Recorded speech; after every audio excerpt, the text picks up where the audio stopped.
And go. Yo. Yes. Oh man, yeah, yeah. See, Never thought yeah. I'd sound like this, did you?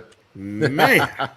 Oh man, it has been officially over 4 years, and for a lot of Sundays now, and even on some days during the week, myself and my counterpart have been trying to bring to you all that would take the time and opportunity to listen some of the best wrestling content in the entire world from our perspective, from our upbringing, from our nostalgia. And we hope to do it for at least another 14, depending on how this all cashes out. Because, if the check is too big to do something else, then, we're probably Yeah. out. But, Yeah. but, be that as it may, right now it is time to talk about wrestling like nobody else in the world as usual. So please get yourself ready for the first Black Champ podcast. And I'm Camp from the Port. And I am Bang. Look, man, make sure you rate, like, subscribe to, the Barbershop Digital, home of First Black Champ. Make sure you get that merch. You follow us on Instagram yet? FBC.pod. You click the link in the bio. You go ahead and get that merch. It's out there. Yeah. Join the Facebook group, First Black Champ. If you're not a fan of Facebook groups, but you want to stay in tune with what's going on, make sure you follow us on Facebook at First Black Champ. A lot of stuff went on this week, but I want to go back to something that we had talked about last week, only because I didn't realize this morning, not necessarily through us, but it became a hot button topic. The Naomi, the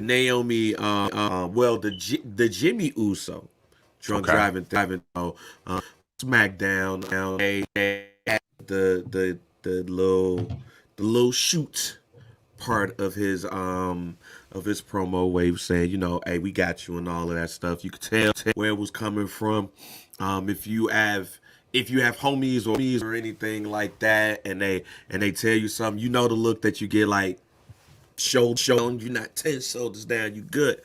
But I didn't notice until beginning that there was a lot of talk on the internet around Naomi, and how that it is Naomi's fault that Jimmy had a drunk driving arrest. Oh, And I know shit. and I know we talked about that. You had some thoughts about that, Yeah. in particular. So I wanted to bring it back to you real quick. Like, I like literally go on Twitter, because I didn't watch, like, the Conor McGregor fight. I didn't watch Okay. anything, Yeah. so I was trying to get caught up Yeah. on last night's stuff, and I saw it. And it just brought me back to the conversation we had last week. So, like, hearing that, like, what are your thoughts on, the internet wrestling community, saying, like, putting it on, Naomi, and then there's words like misogynistic and racism, of course, has been brought up, when it comes to people blaming Naomi, Right. for the drunk driving arrest for Jimmy Uso. All right. Okay. So, wow. First thing I want to say is wow, because I unfortunately I did not see SmackDown, and I did not see anything on Twitter. I had a really cool day trip that we probably should talk about after the show as well. Yeah, Yesterday. I saw a picture, and that's why I didn't even bother you this morning, because okay, here we go. Yeah. Yeah. Yeah, I was actually driving back this morning. Like, yeah. But I'll say Basically, this though. before you go, my man took the Smoky Mountain Wrestling Tour. Yeah. Inside joke. He took the Smoky Mountain. He had a date, a Smoky Mountain Wrestling date. So he met some people. But we gonna keep You know what going. I'm saying? It's money out there in Kentucky. It's money there. The Bluegrass State. Hey man. But the one thing that I do as far as offering my perspective is, one, I don't want anybody 100% putting the blame on Naomi for this. Not because she's a black woman, not because we want to see her win in the world of wrestling, not because it looks bad or it's misogynistic or not. The reason why I don't want anybody to 100% blame her, because no matter what happens, Jimmy Uso has enough family, money, and resources to know that he shouldn't be getting behind of the vehicle of while intoxicated. Like he should not be Right. getting behind a vehicle once he is intoxicated. He should know better, no matter what's going on. That hey, call your brother up, call your cousin up. You got way more cousins than them two, and we know that. Yes, sir. You know Uber exists, my brother. You like you know off of the strength of who you are, literally. You don't even have to give your government name. That you don't have to keep doing this. And this meaning getting intoxicated and getting DUIs, potentially hurting someone else, potentially getting yourself hurt by some of your run-ins with the police after you've been intoxicated. So we need to remove that because accountability, no matter what his catalyst is, the accountability must fall on him once he makes the news. Right. But, third, though, like I said, I mean, hey, I know what depression looks like in a different form. I know what unmarital bliss or marital unbliss, I don't know how I should say it. I know when you're not happy when you're married, though.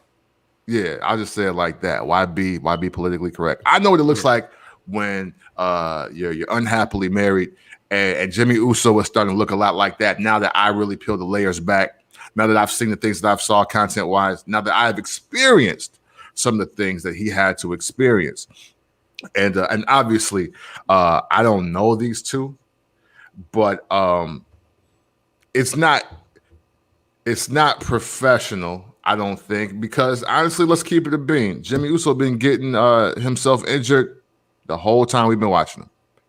Yeah. Like he's been getting injured since him and Jay came out in the H&M gear with Naomi and was trying to appear to be like preppy Samoans.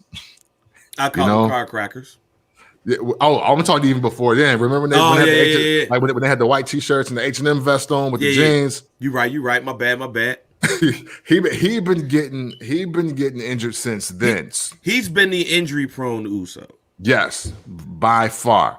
So that's why I didn't want to blame it on that. Because I was like, oh well, fam, you should have been going down this road, unfortunately, 8 years ago. But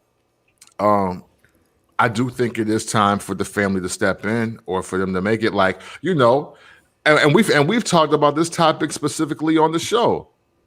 Vince, Paul, Stephanie, whoever have been putting couples on brands on TV together pre and post pandemic. Like that's been the thing. Unless you don't work for the company. Oh.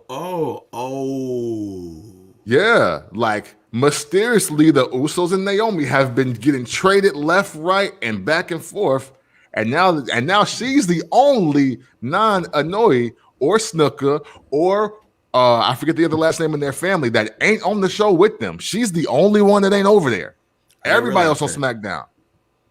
Everybody else. Yeah, I didn't realize at all. Yeah, like I mean, look. Nia and Shayna Baszler lost the tag team titles. So where they at? Like I didn't realize that until now. Like even just thinking about it, because I remember it was a couple of times where I was saying, I didn't notice that. I mean, I guess the one thing that I could say is, and I'm going to say from the vantage point, you have a point. Man, we don't know what's going on in people's marriages and relationships. I had a conversation about that with my wife yesterday. I had that conversation about that with my wife. I had a conversation about that with my father on Friday. About how we don't know what's going on with people until you peel back the layers. Word. And while I don't know what's going on in that relationship, and we should not know what's going on in that relationship, that right there is a red herring. I will say that, because you're right. Like if you're a couple, they tend to put you on there, especially during the pandemic. Especially pandemic. But the one thing that I would say is, as you said, depression comes in many forms. Mm-hmm. I didn't realize that I have dealt with that until last year. I didn't know what depression looked like Mm-hmm. until last year. And also it's like, damn, been this shit for quite a while. Mm-hmm. I remember when when I had moved back from Atlanta, Mm-hmm. and and I remember that I noticed like, yo, I think I'm drinking too much. Yeah. I have told friends, I've told family members like, yo, it might be time. And I'll say for me, I don't drink as much as I used to, and the Oh yeah, drink. absolutely. And I still have my moments like 4th of July. I had talked about real quick how I was drinking out of the tequila bottle. First time in a while that happened. Mm-hmm. But the one thing, and it happens privately and publicly, because I did see a lot of women on the roster support Naomi. I saw a lot of tweets from people supporting Naomi and outside of the company as well. Mm-hmm. I I do wonder what Jimmy is going through. Mm-hmm. Because you're out for a year, G. Like I want perspective, and this is what I'm talking about when it comes to depression. Mm-hmm. It comes in many forms. The pandemic happens. The pandemic happens. You do the bootleg WrestleMania. You tear your ACL in the bootleg WrestleMania. Yeah. You're out for a full year. But this all happens during the pandemic. So you're probably not even rehabbing like you once could because of regulations, social distancing, all of that. And, Mm-hmm. and again, this again. I'm not saying that she's a cause or a reason, but I'm going to give you all a real life assessment of being married during the pandemic. It's hard. Mm-hmm. It is hard, ladies and gentlemen, when you are in a house, especially if you got kids, especially it maybe even yours, Jack. And, Mm. like, and it might be some shit come up, and you might have to discipline. You ain't my mom, or you ain't my dad. There's a lot of shit going in it. When you are, Mm-hmm. I don't give a fuck how big the house is. When Right. you are with one person for a large amount of time by yourself, that's a lot to come with that. Right. It look, I love my wife. I don't want to see my wife 24/7, 365. Man, listen. I don't want. That's why, and it's weird that I'm saying this shit. Going to work is a great breather from your mate. Yeah, And you for sure. probably can't do. So y'all together 24/7, 365. These two were probably on the same brand. You see, but they're not now. Cause then you also got to think about it like this. She wrestling, you ain't. She's doing what to do. You can't because you're injured. Mm-hmm. Then a couple of months later, you see your brother get put in status with your cousin. And now he's flourishing. And you're used to flourishing with your brother. Yeah. Y'all Mm-hmm. connected at the hip. Y'all Literally. twins. Mm-hmm. When he gets hurt, you feel it. Vice versa. Mm-hmm. You got all of these things going on, my G, and you just sitting up there with your leg up. Yeah. So I directly she might not been an issue, Mm-hmm. but indirectly, along with Jay, along with not being able to do what you want to do Mm-hmm. because you're injured. That's a perfect storm. And this has probably been going on still while he was. But now, since he's back on TV, it rears its ugly head. Because I don't think it's no coincidence that this happens right after he's prominent on SmackDown. And what I mean by it is Roman ain't there. Right. Jay ain't there. Yeah. They gave Jimmy the ball. He got his ass beat by Edge. They gave him the ball. Right. He was the only Uso. He started the show. He ended the show. Yeah. He got the Rock. Yeah. Yeah. He like literally, if a SmackDown had episode titles, that would have been called Jimmy's Looking for Edge. Yes. Like that would have been the whole episode because that's what it was. So it's no coincidence to me that he gets the Rock, and then the next week, then really the next day, he gets DUI. Maybe it's celebratory. Maybe it's, oh man, I made it out. Or maybe it is, can I keep this going? Because now it's pressure. Usos has been prominent on WWE television for years, but not in this spot. Right. Yeah. It could be many factors, but I'm bringing all of that up to say a lot of shit is a perfect storm about things that we don't necessarily know about. But if you really, like, shouts to Royce 5'9", because I interviewed him. Yeah, I talked about this. I interviewed him last week. You know, his song Strong Friend. Pay attention to yourself. Like, I have been trying to do a better at paying attention to myself. And my advice to Jimmy is to pay attention to yourself. And pay attention to the fact that this now, this has probably been hurting people more than Oh yeah. we ain't in nobody's houses. But it's about that time, G. Like it's about that time that help is needed. I'm not gonna front. I wasn't really cool with seeing him back on TV that early. Really? In a prominent position. And I only say my with that does that. And I think that if they got a nice little plan to make sure Buddy's straight, that's cool. That's cool. But if they don't, I'm not saying to remove this man off of TV altogether.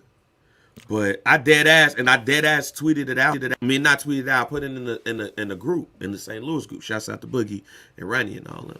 They was like, oh man, you got to get super kicked. They got to get him off of TV, bring some more Joe in and all that stuff. And I was like, nah. Bring some more Joe in. Yeah, that was weird. But I said, nah, you don't even need to do any of that. You just Jay pops up. Roman's already in his office. Jay pops up. And Roman says, where's Jimmy at? He says, Jimmy's gone. He let the family down. Yeah. Simple as that. And let him take care of what he need to take care of. Because then when you get back, it's him making it up to the family. Yeah. Which essentially is what we end up doing when they have the conference to begin SmackDown. And now they're all on the stage, but yet Jay gets his ass whooped. Yeah, I mean, because if people remember correctly, and I'm sorry to cut you off. No, you good. I'll cut you short. But if everybody remembers the main event Jay storyline, it started off with being like, "Hey, Jimmy's the star, bro. What's up with you?" So he was really in the story from the door, and a lot of it was to prove that, yo, no, hey, I'm Jay, but I'm just as good, if not better than Jimmy. Like, we the same level. Like, ain't nobody, like, I ain't third, nigga. Like, right. Like, he's like, I'm like 2A.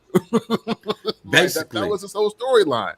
So, and and they were building off of that. So yeah, there's no reason to bring. Look, they family is too big to be bringing fake family members in now.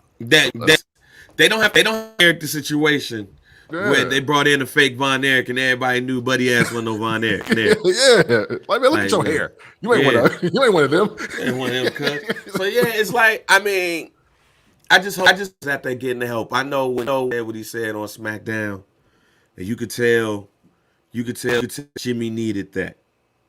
And you could tell like his shoulders was up here. His brother said it, and then it was like, all right, cool.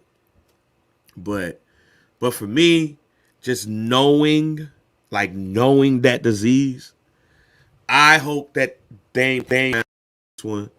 I hope they ain't bullshitting around with this one.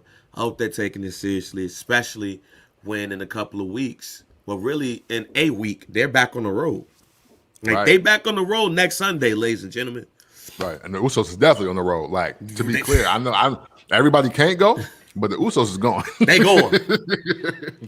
They're going. They going, man. So I just hope from Naomi's standpoint that she by her husband, and helping him in the way they to be helped. It looks like Jimmy and Jay are no, they're twins. So hopefully, that's happening. The same thing with Roman. But all everybody showing Naomi, and this is not misogynistic, ladies and gentlemen. This is just real as fuck. All that love that y'all showing Naomi, man. Here's about that, and even to me more important than anything. It's good that y'all showing Naomi that love and everything, but there's two people hurting in that house. Not just I want this to be clear. Right. Cause I see all this misogynistic and all this things and all, and that's cool, fine, and dandy. But there's two people who's dealing with something in that house. Cause at the end of the day, they ain't no marriage perfect, G. There's not one marriage in the world perfect. So they very well could be going through something. The internet community, they all talk. They get on Twitter, they get on Instagram, they do all these things, they say these things, they get on podcasts. Somebody could have heard what you said last week and been like, yo, that's controversial, that's bullshit and all that shit. And they can hear this today and say the same thing. What I'm telling y'all is this. There's two people in that house hurting. Because while y'all sitting up there getting mad at the internet wrestling community for saying something about Naomi, which could or could not be true, she's in the same man who clearly has a problem. Right. So the same love that y'all showing Naomi, y'all need to be showing the same love for Jimmy, the same support for Jimmy, the same love and support for both of them as a couple. Right. To say we want to see y'all get through this. Right. Because I didn't see that on Twitter for Jimmy Uso. Unless I missed it. I had the same love and outpouring support that Naomi got for Jimmy. Right. It was just, imagine if I'm Jimmy and I wake up on the internet and I see my mugshot. Man. Everywhere. Imagine that. Imagine if I wake up and I know I fucked up. I know I fucked up. And I wake up and on black internet Instagram sites, I don't think I posted the mugshot. Might have, but I will be including too. First Black Champ will be included in this too. You wake up and you get on social media and you see your mugshot. And you's probably looking at you crazy like, motherfucker, get a... Right. But you look on, that's what I see on the internet when I'm out here bad. But then, motherfucker accused my wife of some shit. True or not. And it's, hey, we love and support Naomi. That any man feel a type of way. Yeah, no, absolutely. Especially dealing with some shit. Yeah, absolutely. Man, listen, and everything you said is 1,000% right. And for people like, and honestly, for people that don't understand, is people that look at relationships and feel that somebody got to be right, somebody got to be wrong. Like, somebody got to be fucking up the other person, and just can't be like a mutual thing. Like, or it can't just be a like, yo, what the fuck is up with us? You know what I'm saying? Like, because that's the thing. I don't think people truly understand that when you're married, you move as a unit. So like, ain't one thing just happening to you. It's happening to y'all. And a lot of these niggas on the internet don't have girlfriends, they don't have boyfriends, They they've don't never get had wives. pussy. Right. They like, you know what I'm saying? So they don't get it. That's why First Black Champ is again telling y'all first, we're not blaming Naomi for any fucking thing. But y'all gotta understand that even the reason why he got it that DUI that night ain't even got to do with anything that could have happened that week. And that's what y'all need to understand. Like, this could be for some shit that happened in fucking March, April, May. Like, that's the thing. But again, we don't know everybody's relationship. I'm not trying to find out everything in everybody's relationship. Man. But that's why y'all need to calm the fuck down with saying what you think is going on and blaming whoever about what in the relationship. Bang is absolutely right. If it's love for Naomi, it needs to be love for Jimmy. And it's not a tit for tat thing. It's a, do you really care about both of them or not? Because it don't look like you do. Because at the end of the day, you just said it. When you move as a unit, when you're married, I'm married to my wife. We're a unit. That's what we are. If something hurts me, it hurts her. Vice versa. I've seen shit happen at my job where my wife was more mad about the shit than me. Right. Ray be like, man, fuck them. Like, and I'm like, yo, calm down. No, I don't want them doing that to you. Cause you gotta come home here. Facts. And versa. So that's when I see that's the one thing that blew me. And it didn't blow me because she support. It's last week we saw Jimmy's mugshot. I didn't see any wrestler, again, might have missed it. But I didn't see any go, oh man, prayers and love up to Jimmy, man. Hope you get through this, yada, yada, yada. I ain't see that. Right. Yeah. I didn't see Not that. a one. Not a one. Internet wrestling community started talking about Naomi.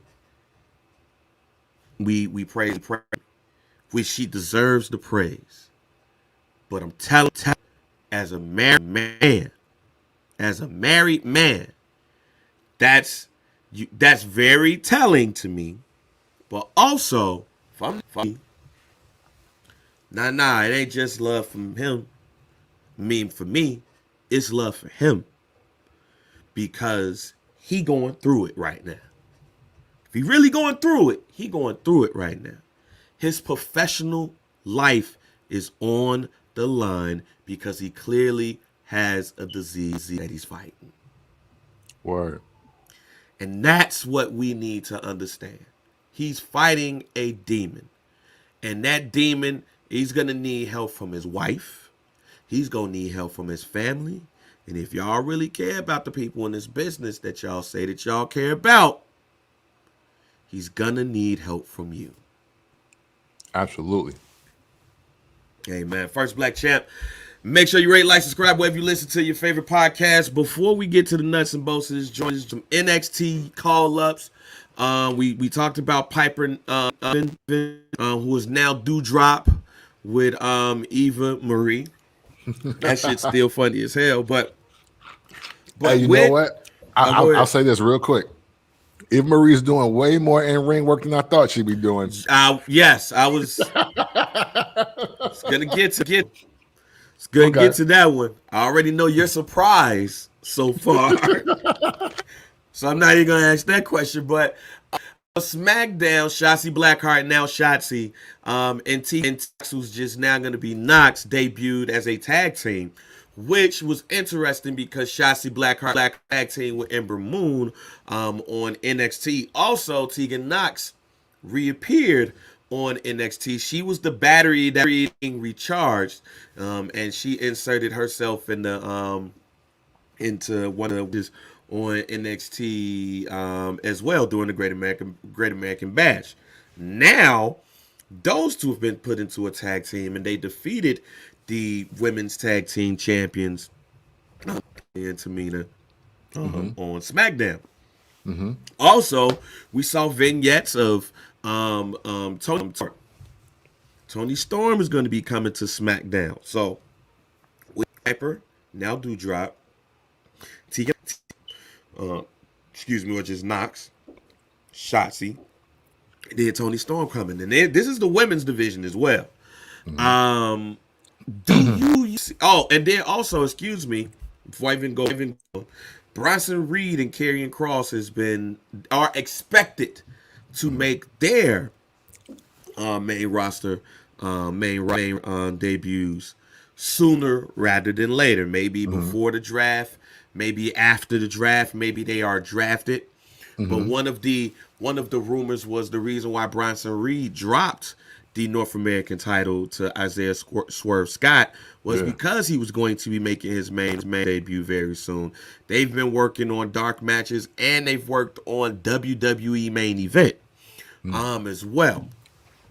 So between Bronson Reed and Karrion Cross, I'm going to SmackDown, Shotzi and Knox, and Drop. We have those. Are any of those wrestlers? Are you surprised that any of those wrestlers, if not all, are being about being called up? Yeah, I mean, and honestly, all of them. And I don't mean that in a disrespectful way at all. The WWE is about to go back on the road, and I feel like maybe taking a month or two to get that NXT roster specifically back with their audience. If NXT even counts in this, I think that's important just to see if we're, quote, making the right call-ups, because to me, this looks like the fans were never in control at all of the call-ups. Like, it don't matter how hot or cold, how good or bad, what great match or not that you had. It's like, we just want you up. And that's fine because, look, it's their company and they can do whatever they want to do with it. Right. But, I mean, if you look at all the releases that happened earlier in the year, some of them by a lot of people that wouldn't even get no TV time. So when I see that and then I see this, it really doesn't make sense to me at all. Like, and granted, main event, I mean, maybe the check is bigger being on main event versus being the main event on NXT. I don't know. I don't know these things. But to me, this doesn't make sense unless more releases are coming, to be honest with you. I think one direct result of the call ups. I mean the releases. I think, and then plus for the women so far, I think they needed to upgrade their women's division on both brands. So far to the ladies, I'm not surprised because SmackDown needed a dose. I think Raw needed it. I think Doudrop has done very well so far by looking like she could become a massive heel. I think that Raw has too many monster women. You know, Okay. I don't think because I don't consider Tamina a monster no more. Okay. I don't. And that's mainly because she ain't won shit. She finally just won that tag team championship. Like, you gotta win some shit. That's true. Like, so you got Naomi, excuse me. You got Nia Jax, you got Piper or Doudrop on the same shows. Like, okay. But I'm cool with that because the storyline with Eva Maria looks like they're going somewhere. So I'm looking for long term storytelling with this. If there is something. It's been getting better at that, so we'll see what happens. Now with SmackDown is interesting because Belair's there, so I want to see what they do on these Storm, right? The tag team division, they do need a tag team. They do need a new tag team, and I am a fan of Blackheart. I've said this when I remember seeing her on one of joints, and I was like, "Yo, I can't wait to the WWE." And it was like 2 weeks later, she was on the WWE. She was on NXT. The Tegan Knox thing is surprising to me, mainly because she has been hurt. She was in both Mae Young Classics and blew out her knee. And won. Like, she blew out her knee and won. And then it wasn't the Mae Young Classic, but it was a match where she blew out her knee again. Matter of fact, it was the Miz Classic. She blew out her knee again. And then she got injured again. And then, the recharge thing and shit. So the Tegan Knox thing is interesting because of her injury history. However, when she can go, she can go. And now, I did forget about that because I watched the comeback and all of that. But that's honestly the only one that makes sense because damn, hey, for all we know, they've been trying to do this for 2 or 3 years. That's actually I was going. I don't think Tegan Knox was somebody who they wanted down in NXT long in the first place. And honestly, I don't think Shotzi Blackheart was somebody that they wanted in NXT long term. Tony Storm is interesting. I'm a fan of Tony Storm, right? A big fan of Tony. But I thought they'd probably let her flourish in NXT just a little bit longer. Now let's go to the men. I don't think Karrion Kross should have ever touched NXT. Okay. Let me just say this now. I don't think he should. Intro alone, I feel you. Yeah, I don't think he should have. He's not an NXT wrestler. Hear what I'm saying with this. NXT ain't really for the big niggas. No, true. They not really for the brawlers. They're not for unless you small. Yeah. NXT is for the Garganos and the Ciampas and the Adam Coles. I think of NXT as being an indie promotion. Just in the WWE. Karrion Kross and even with Charlotte Bordeaux, because there's been rumors if they would keep them two together, they don't, they're stupid. Yeah, I don't say this often, but if the WWE split them two up, they stupid as hell. Yeah. But with Karrion Kross, I've seen him everywhere he's been. He ain't NXT. He's not gonna give you that 5-star match. He's Goldberg. In a sense. But I do like him a lot more than Goldberg. I like him. Yeah. The rip. Yeah. I'm just saying he's a guy that is no fluff. Yeah. Gonna beat your ass. Yeah. That's hard. Now, he's super hard. And the promo that he gave Joey Gargano at the Great Bash was when he was like, look, people like me beat up people like you. You dig what I'm fucking saying? That's it. I said this is the best shit I've seen from him. Yeah. Because he's even when him and Joey Gargano was going back and forth, he was beating Joey Gargano's ass. And when Joey Gargano got the upper hand, he was like, man, what the fuck? And then he just go beat his ass again. That's how you make my top 20, ladies and gentlemen. I knew Kemp from the port would be a fan of that. I'm like, yo, you fucking this little nigga up. Yeah, that's it. So Joey Gargano has no business to me being in a feud with Karrion Kross because Karrion Kross has no business being on NXT. Like once he wrestled Flea and he defeated Keith Lee, but then he hurt his collarbone. When he came back, he should have never came back on NXT. Nah. I feel you. That was it. But they did it. And I think that's kind of hurted his momentum, especially when you put him in a match with Joey Gargano, Adam Cole, and I can't remember all of the other people that was in that same match right now, but it doesn't matter. All of them people are going to that you expect from TakeOver. Karrion Kross ain't. Yeah. They tried to put him in give him his great NXT match. Yeah. So then we can move him on. It's like, maybe it ain't for everybody. Right, he had that great match. That great match was against Keith Lee. All right, it's time to go. Like, Drew McIntyre didn't lose his belt and stay. Right, facts. Facts. Keith Lee lost his belt and was gone the next day. Yeah.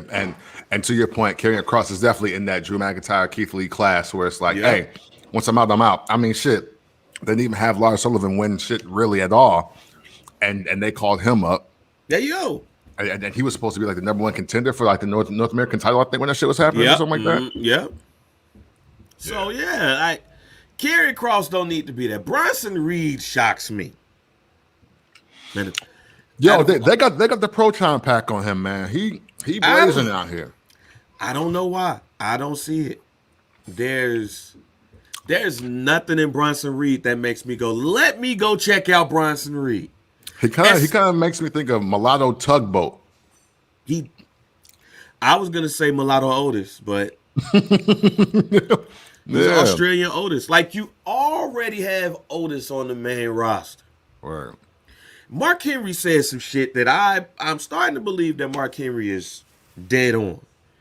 That the WWE signed a lot of people that they didn't plan on using because they didn't want them anywhere else, Oh, I mean, and then they release them. Now that makes great business sense to me. oh But yeah. but Bronson Reed got to be one of those people. Got to be. There's nothing in Bronson Reed that make me go, I want to see a Bronson Reed match. No, I understand you. So They that's the surprise to me. yeah, I mean, because hey, I mean, I guess those are the new tactics, right? Since there are so many places for wrestlers to go, and you also have the combination with a lot of wrestlers, like I think it was like Mike Kanellis kind of kicked the shit off about, they paying me to stay home. I want to wrestle. Right.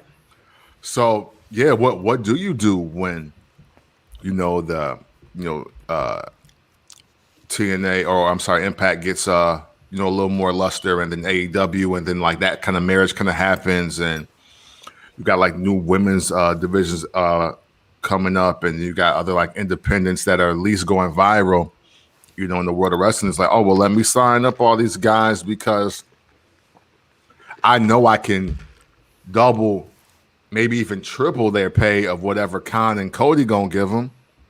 So, but yo, look, hey man, look, just wrestle on NXT, or we'll pay you to sit at Evolve for a minute. We'll pay you, Right. like, maybe those are the new tactics now. Is it? Well, you know what? And real quick, I just want to sidebar on this question. Is I don't think that's can be deemed as like right or wrong, because everybody ends up wrestling wanting to get paid. Like everybody wants a Vince check, even if they don't want the things that come with getting a Vince check. So, if you've been wrestling for free or for $50 or for 200, some cat in Connecticut in a nice suit wants you to give you 200,000, like, and then you don't even have to work next week. Man. Did you lose? No, Like, did you really didn't. lose? You know what I mean? And you probably saved some time on your career because you ain't taking the beatings that you used to take. Right. So let me ask you this, and I'm going to remove one name from this. Okay. We can't name Adam Cole here. Okay. And gonna say NXT, NXT UK, since Piper Nevin is now became Dewdrop, so I'm gonna add them in this too. Mm-hmm. Who is a wrestler that you believe should be called up now on an NXT roster? Like, they shouldn't waste their time here anymore. Put them on Raw, SmackDown. Let's get this popping. See, man, I don't know. And I don't know because you know what? Part of me, and this is not because it's the first place. It's men and women's roster too. Men and women's Right. roster. I kind of want to say, because of the negative backlash I'm starting to see them get, the entire Hit Row.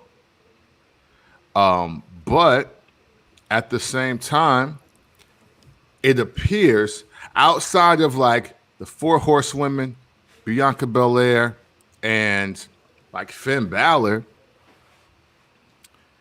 it seems that the greatest run for most of the people that get called up, that should be called up, don't really live up to much. Like, even though like Sammy and Kevin, right? They've obviously had some great years on the main roster, but are they really doing as great from an eye test, like as far as like the storyline involvement activity, than they were doing in NXT? I would say for I would say um for Kevin Owens, yes. Okay. Sami not. Yeah, But you know. but and I know where you coming from. I just gotta say it.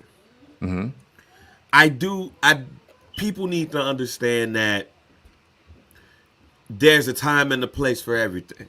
Yeah. Like it was a tweet that somebody had tweeted out around AJ Styles.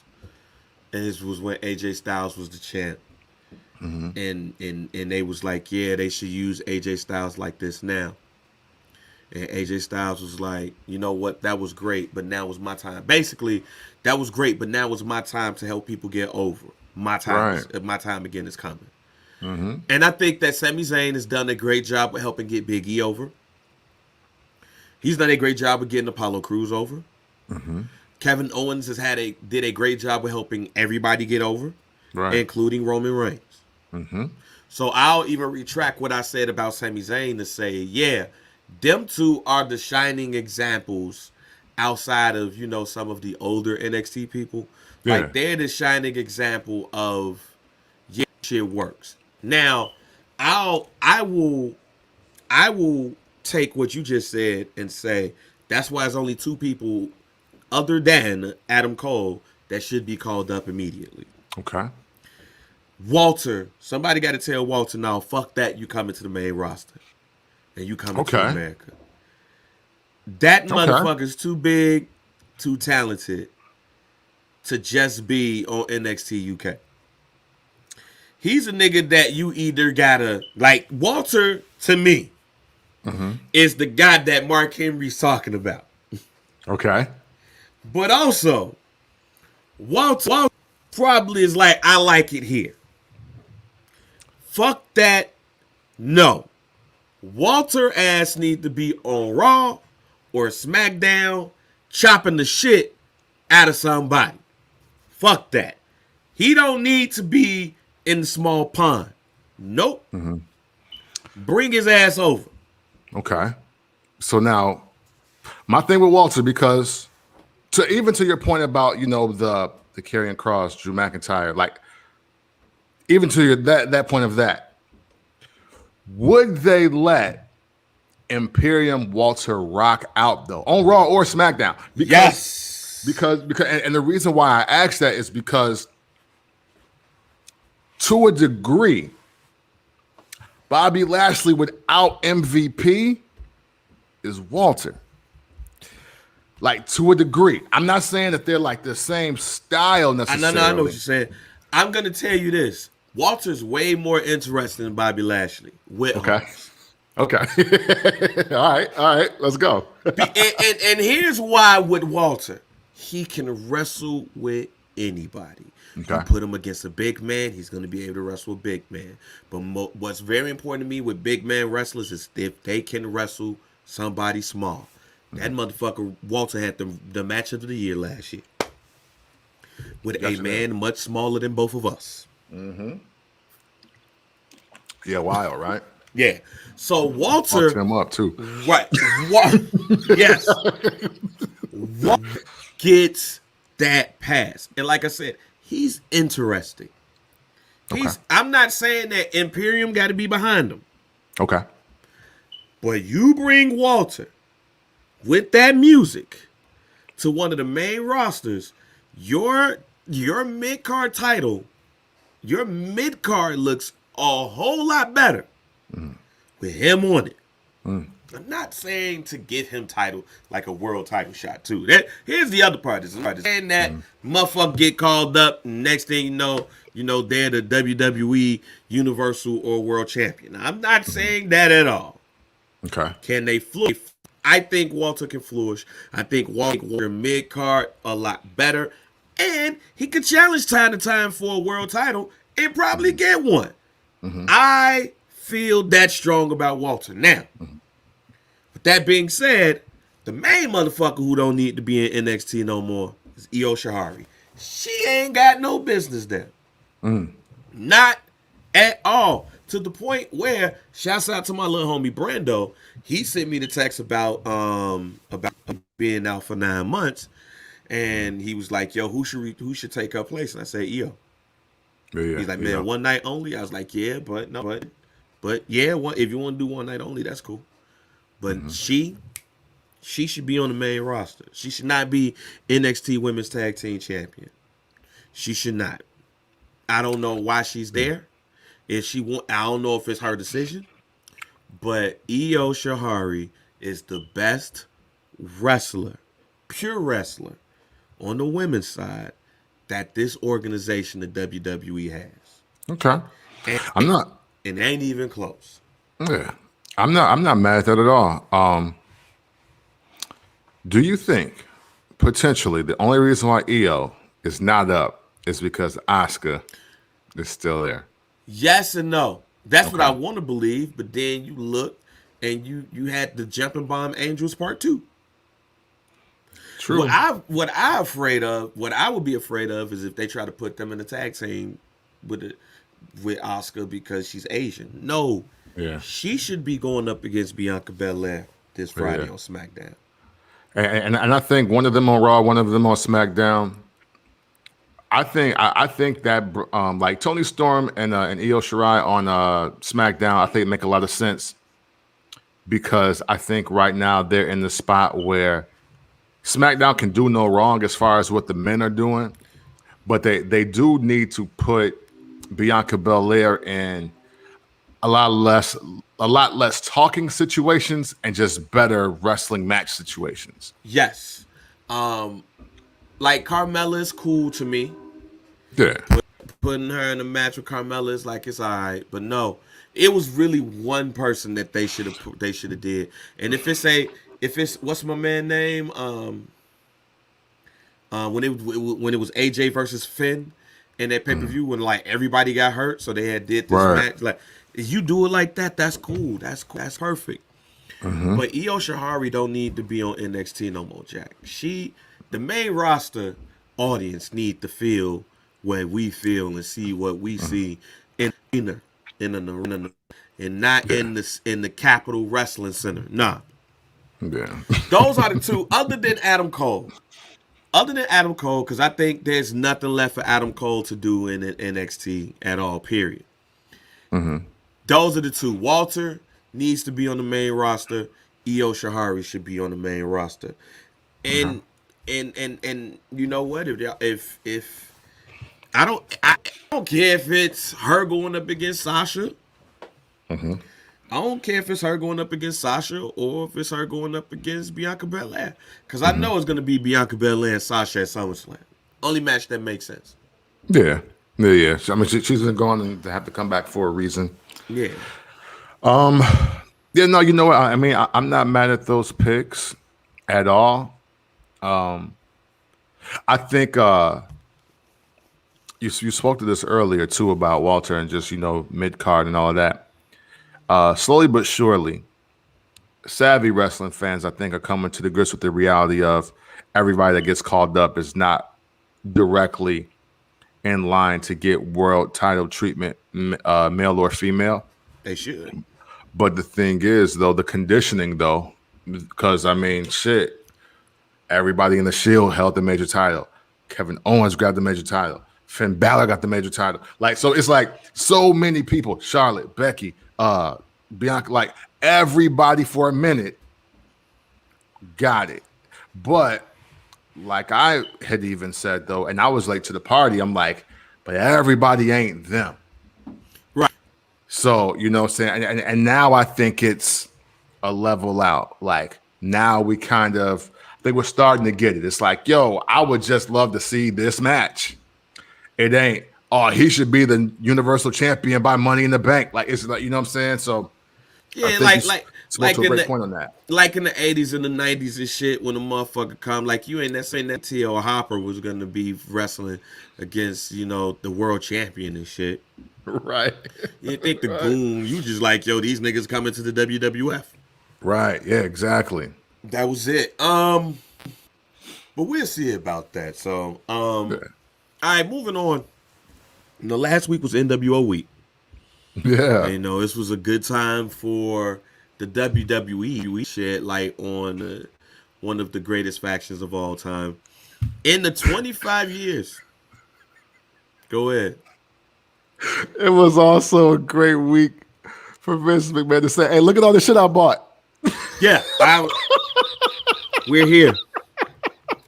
Because I definitely was about to say 25 years ago in WCW, the NWO was born. But Vince McMahon pedaled that shit out like I created that shit. Like you just killed half of the shit. Cause I was basically about to say, one, what did you think about NWO week? So I'll save all that extra shit to just ask you the question. What do you think about NWO week? Cause it seemed to me if you didn't know no better, Vince McMahon created the NWO. Man, listen. Not only did it look like he created it, he literally erased their WWE run. He didn't post shit. No, he did. They did. Wait, when? I missed it. They did. They didn't do it in photo form, I didn't see, but they did it in video form when they did the top 10 moments, and like 6th or 7th was Shawn Michaels now. Oh, so he sandwiched it. Yeah. But I was like, why are we even sandwiching this? This shit wasn't memorable at all. Yeah. I forgot. Let me let y'all know this, ladies and gentlemen. I continuously forget that after what was that, WrestleMania 17? Yeah. With Rock? Yeah. That was 17. Wait, that was X8, wasn't it? Okay, the shit that happened in Toronto with The Rock. Okay, there we go. I forget that there was an NWO in the WWE after that shit. I forget that Booker T was in NWO. I forget that Shawn Michaels was in NWO. I forget all about that shit. I forgot Big Show was again a member. Big Show has been like a 4-time member of the fucking NWO. He's been in that motherfucking in and out more than everybody. Mm-hmm. It was a clip that I never seen before. Really? Yeah, it was Brock Lesnar. I think it started off with Shawn Michaels and Brock Lesnar face to face. And then Shawn Michaels moved out the way. And then Kevin Nash and Brock Lesnar was face to face. And then the Big Show and Six were flanked side to side while they was looking at Brock Lesnar. Now they was all face to face. I ain't never seen that clip before. I was like, when did this happen? This had to happen at a pay-per-view that I ain't never seen before. I say that to say this. Should just have been a pure WCW celebration. We shouldn't have seen shit with a WWE logo on there. That motherfucker should have been the old WCW logo and then the new one before they got sold. Yeah. And that's the fuck it. I think, and then, it's been 25 years. I put a video up. So, just to go with legacy shit. You said that was the greatest heel turn in the history of wrestling. It's probably not going to get better than that. And you're right. Yeah, for the 90s for sure. It's ever. Oh, okay. All right. Hey. Yeah. No, after seeing my son get emotionally invested. That is true. Like he literally wouldn't even thought of. You didn't even know your wife at the time when that happened. I didn't know nobody. Yeah, like we don't know each other when that happens. Right. Like, this is literally I graduated from the 8th grade 25 years ago. You're a freshman going into your sophomore year. Yeah. I am just graduated and all that shit from the 8th grade. Yeah, fresh off getting booed. Yeah. Yeah, fresh off getting booed at my 8th grade graduation. Because I almost got into motherfucker. But anyhow, but I was getting bullied. I'm protecting myself. It's graduation, nigga. I'll whoop your ass. Today, I digress. All right. My 6 going on 7-year-old son, my son will be 7 in August. I put on the whole Bash at the Beach, and he watching that shit. And then it gets to the match, and he see Hulk Hogan comes down, and he's looking like, oh man, Hulk Hogan, about to say today, he's geek. Because he likes Hulk Hogan and the Macho Man. He's like me. So he is his daddy's son. He is a more of a Macho Man fan than Hulk Hogan. Yeah, definitely. But where I was like, I don't really give a fuck. He, like, all right, I like them both.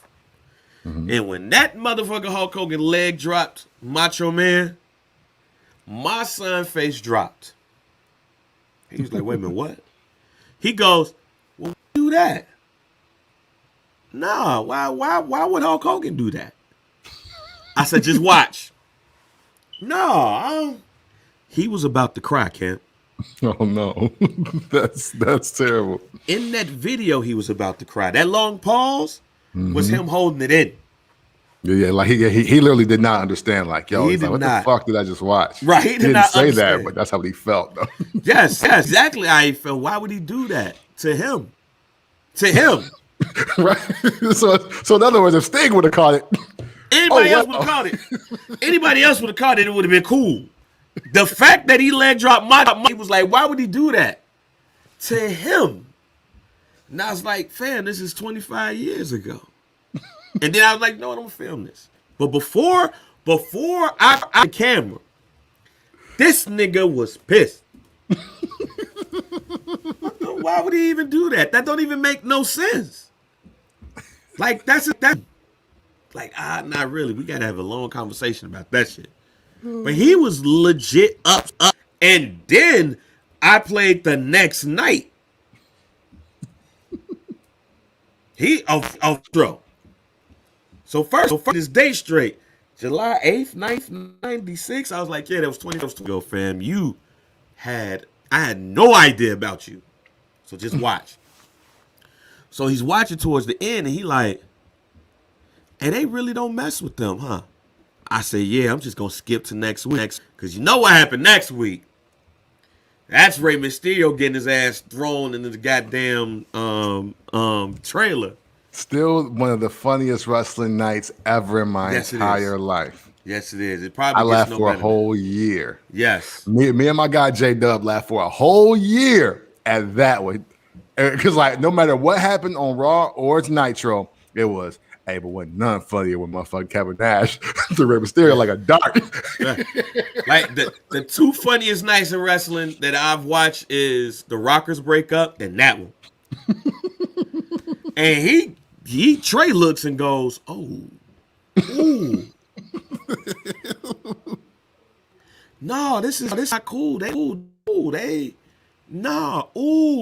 He just threw Mr. Rey Mysterio like that. Like he's invested.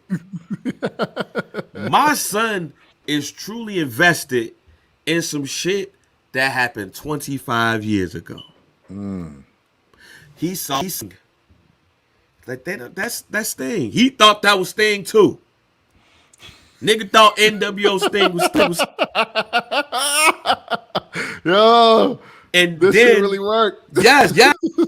And then when backstage before the match, Sting came out, his back turned to the camera, and Lex Luger goes, whoa. And Sting saying that's not him. Trey goes, wait a minute. It's two Stings? I said, just watch. So Sting comes in to the Warrior page. He was like, oh, Sting. I said, just watch. Then the actual Sting comes in and he goes, wait a minute, it's two? Which one's the real one and which one? He's legit confused. He's looking at me. He's looking at me. He's looking at the TV. He's shocked. Which one is which? I said, the one that's about to leave is the real Sting. Oh, he leaving him. Oh, so I guess he leaving him because they didn't believe him. Oh, man. That's a wrap. Yeah, that you are right, my friend. That you are right. Ladies and gentlemen, when y'all talk about wrestling, I really wanted to say this real quick. NWO, I think NWO is the greatest faction in WCW history. Okay. Even better than the Four Horsemen because of what, and here's why. And it used to be Four Horsemen number one. But my son ain't never get the reaction to a Four Horsemen video the way he did with the NWO. Never. And Fair. my son has watched old WCW NWO shit with the Four Horsemen. He never get invested off of one video the way that he got invested with the NWO. Changed my whole perspective of shit. This Wow. is why. This is why. That's a clear example of what wrestling is. It's for them. Yeah. See, we've watched this shit for too. We know when shit gonna happen when it happens. We very rarely get surprised about shit. So it's just another example of when I see the internet wrestling community complain about shit. I just look at wrestling with my son. And I watch him watch the product. He's invested in some shit that's in 1996, fam. 19. But I've also seen him look at some shit and be like, yo, I'm about to go upstairs and play my game. It's like, yeah, this ain't really hitting on shit. So This ain't I'm hitting no out. shit. Like Dungeon of Doom shit, this ain't hitting, fam. I'm about to go. Now think about that. Now think about that real quick, because your son will be 7, Yep. and a guy coming out as a shark and, and Right. like all these other things, and he was like, "Yeah, nah. Yeah, nah, I'm straight. So one, the NWO to me is faction in WCW, and it's not even close because I look at how my son reacts to some shit.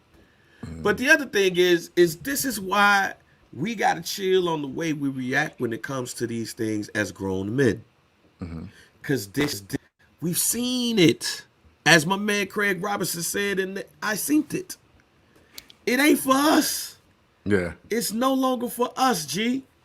It's for that young kid. Now, if that kid looks at some shit and be like, yeah, this ain't hitting on it. It's really not hitting on some shit. right. But the Facts. way that my son has got invested, on shit like the Usos. Like my son has got invested on shit like the Usos. My son has got invested on shit when it comes to the New Day. My son has got invested, truly invested, on a lot of wrestling. The whole shit with Roman Reigns. Roman Reigns, bogus daddy. He shouldn't have done that. Namely. My wife. I talked about how my wife was like, nah, she don't fuck Roman. That's who that shit for. We didn't watch this shit too goddamn much. We know the shit. We know what's about to happen when it's about to happen. We just gotta enjoy that shit like we watch football. Word. Other I than agree. this shit in 1996, it was for us. In 2021, it ain't. Y'all gotta chill out on the way that y'all break down some of these things in the way that these things should happen at the age you are.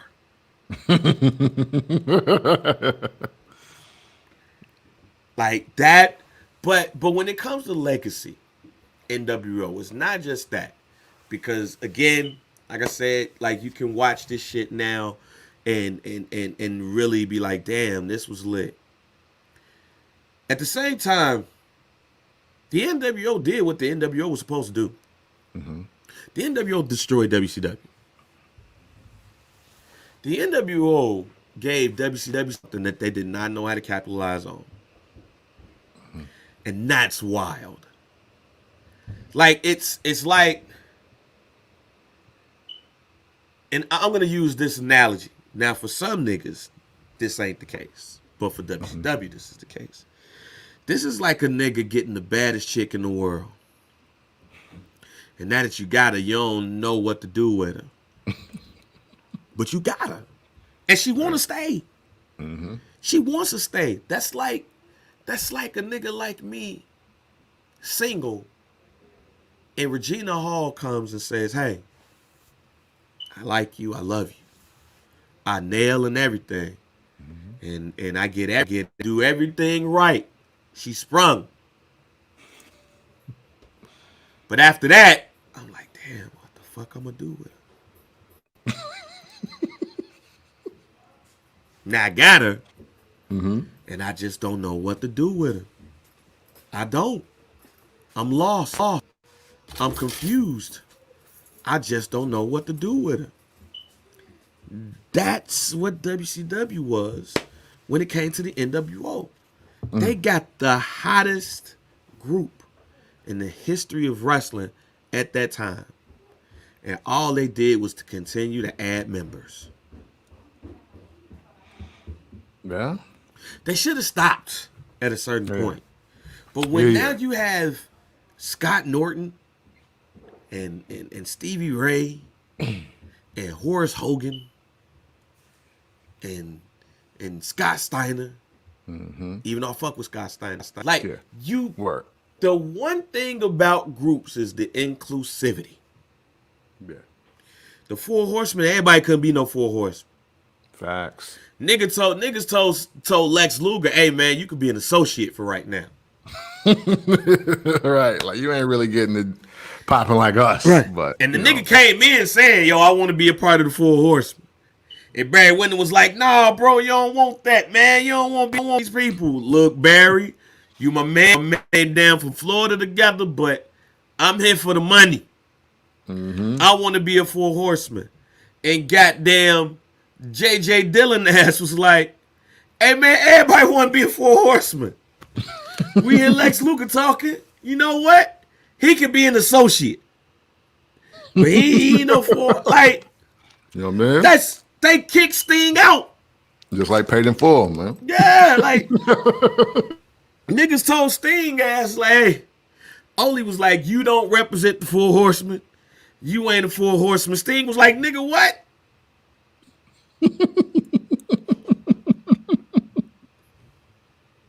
You get to the Dangerous Alliance.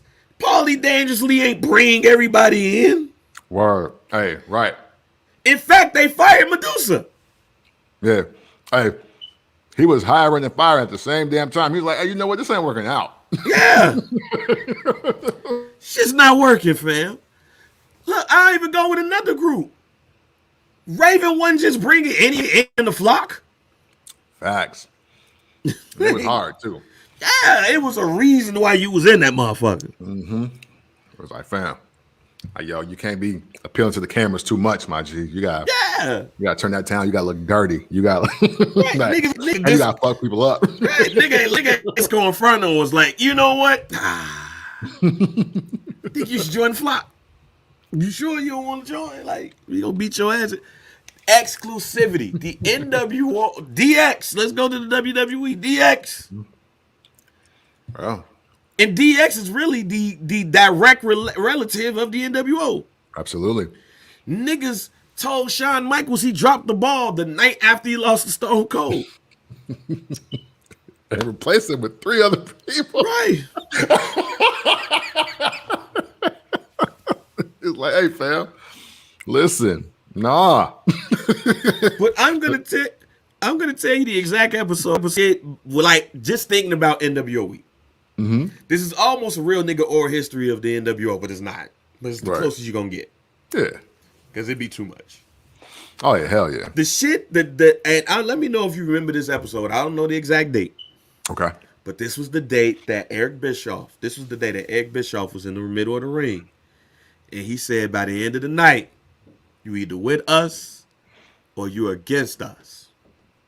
Okay. You either join the NWO or you getting fucked up. yeah, absolutely. And then all of a sudden, every damn nigga on the roster was in the ring fighting against the game. And that's when you start seeing new members. It was like, oh damn. Right. Scott Norton is a member of the NWO. I knew it. Right. But Bagwell, no. Ice Train is with us though. Yeah. You got Dusty Rhodes. Yeah, baby Bubba. Yeah. Yeah, go ahead and get it for the WCW. The big boys play. Yeah. So you start seeing the line in the sand, but the sand to me came at the expense. Because you had niggas that you was like, who the fuck are they officially joining the NWO? Yeah. Because like the next 2 months was literally just matches like, but whose side is he on? He has on black trunks. It's like, right. Yeah, they don't. And here's another thing about that too. Speaking of the great segue, I really watched like weeks of NWO content. Like from the day that they went, I watched some Nitro episodes and some pay-per-views. I am so mad at WCW and its fans. Because I think I was the only nigga that was like, why the fuck is Lex Luger questioning Sting? Right. Out of all the niggas in W, he's the last motherfucker to question the franchise. Right. Ladies and gentlemen, here's the closest to a war history you gonna get about this shit. Lex Luger been fucking Sting ass up and been friends with him. Damn day one. These motherfuckers has been oil and water friendly. Damn near since day one. Remember, I'll even fast forward it. The Clash of the Champions. When Sting versus Lex Luger. I mean, Sting versus Rick Rude. Lex Luger comes and clips his best friend. Causes his best friend to lose the U.S. title. How about Super Brawl 2, Sting versus Lex Luger? Nigga, Sting be like, nah, we gon' Lex Luger be like, no, fuck this shit, we gonna win by any means necessary. All that bullshit right there. And you mean to tell me that's the nigga who questioned Sting? I looked into your eyes and it was you who cheap shotted me. No, nigga. Like you saw yourself, motherfucker. Look in the mirror. And even if I did, I owe you. Right. Like, because you can't tell me that that night, I think it was if it wasn't a Clash or another Super Bowl, that if Nikita Koloff wouldn't have came out, that he wouldn't have attacked him during that 8-man match either. Man. No, that was Super Brawl. That was Sting and Lex Luger versus the Steiner brothers. Yeah. And yes, that's another thing. The Russian sickle with the chain was meant for Lex Luger. Sting took him out the way and took it. Yeah. And went and fought Nikita Koloff. You questioning me? I took on the whole field for you. What the fuck are you talking about? Man, I saw that shit. And the 13-year-old in me was like, who the fuck is dude? Why is Lex Luger questioning anything Sting does here? Right. Nigga, if you gotta take that one, fam. You cost me my U.S. title, fam. Right. Take that. Eat it. And then at the War Games match at Fall Brawl, Sting comes in and now wants to go, well, all right, let's get him then, Sting. Oh, fuck you, fam. Like, and Lex Luger looking at him like, bud, fuck out of here, fam. Right. Right. And then I think it was World War III, 1986. Yes. Okay. War, because I watched that. Okay. Because Sting came down and Scorpion Death dropped Jeff Jarrett. And of course the announcers, oh man, I'm black and white. Whoa. Nigga, because I Scorpion Death dropped Jeff Jarrett, weak ass. Like that count? Not no big name. Right. Jeff Jarrett. This nigga been calling me out this whole time. Fuck him. He get the Scorpion Death drop. Right. You want to hear all of the shit, call the 1-900 number. 1-900-909-9900. Right. Fuck is y'all talking about? Right. Like, hey, there's other shit going on over here, bro. Right. But then Lex Luger talking to fucking Mean Gene Oakland. And he's like, oh, he got on the black and white. He Scorpion Death dropped Jeff Jarrett. He's got to be a member of the NWO. Lex, man, fuck you, fam. Bro, what? Stop it. Stop it, G. Stop it. You are the last person that should be questioning anything. And your bum ass gonna sit up there and try to, you about what the fuck I'm doing? Fuck, I've been confused about what you've been doing since 1990. That blew me. But I digress. Yeah. Legacy of the NWO. Blew your I truly wild. believe now. I truly believe now that the internet should be back. Really? I think now we are at a point where a true passing of the torch should come. Okay. And what I mean by that is, and I'm gonna throw a storyline out here, ladies and gentlemen. I'm gonna throw a storyline out here. This is fan base, so don't take this with a grain of salt. What I'm saying is this is how you can bring the NWO in. Okay. The one person that's never been a member of the NWO, but really is a member of the NWO, is Triple H. Yeah. You bring the basically Triple H becomes your new Eric Bischoff. And I'm gonna tell you how this shit's gonna work, ladies and gentlemen. It's gonna work because if it was anybody that was an outsider, if it was anybody that was an outsider who became an insider, infiltrated an organization, it was Triple H. Triple H can say, like, you could start seeing the shirts pop up. Like, it can't be a whole wrestlers, ladies and gentlemen. It can't be 30 niggas in the NWO all Yeah, in the no. ring at one time. Yeah. It literally should just be 4 people, 4 to 5 people. That's it. And I'll say 4. You get 4 niggas. They do what the Shield has done, and they do what Nexus has done, and they shit up. It can literally be what like they did with Roderick Strong in the Diamond Mine, but just in a deeper level, Okay. and they just fuck people up. I'm not mad at that. And you know they doing their thing and everything, and the people are wondering like somebody's got to be behind this shit. And it eventually becomes known that Triple H is behind this shit. And then Triple H says, this is why we're behind it. You go back to the shit that put Triple H in the trick bag that he eventually became, that he was placed in. It's the curtain call. Kevin Nash and Scott Hall leaves. Shawn Michaels is still there. You can't get him in trouble. But Triple H was the fall guy. Triple H could say, look, we had the plan to do NWO during the curtain call. But we also said, you know what? It was best for us to split so we could take over the whole wrestling world. But then the shit happened with Shawn. So we created DX as an offshoot. But then the shit happened to Shawn. But we just was like, all right, cool. I decided not to do it because we was doing our own thing. But I still wasn't getting the respect I deserved because Stone Cold, The Rock, all of these people, The Undertaker, all of these people that you put on the pedestal before me. The person who held y'all down, the person who never left, the person who took the brunt of the punishment of the curtain call. That's when, with the help of my wife, I enacted the biggest infiltration in the wrestling business history. I became a McMahon.